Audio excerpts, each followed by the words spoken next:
Maswerteng araw po mga ka-STL, narito na po ang resulta ng STL Rizal para sa araw na to, 3rd draw, September 6, 2024, araw ng Biyernes. Naway ang mga natayan nyo pong mga numero kanina ay manalo nawa ngayong oras na to, 8:45 PM. Kaya kunin nyo na po ang inyong mga tickets, narito na po ang resulta.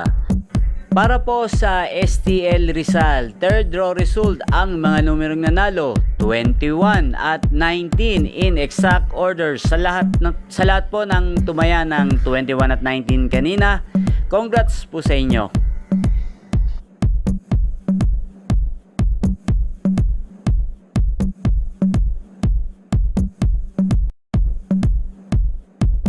Congrats po sa lahat ng mga nanalo. Maraming salamat po sa panonood nyo sa aking channel, Roderick Hernandez TV. Huwag pong kalimutang mag-subscribe. Thank you for watching.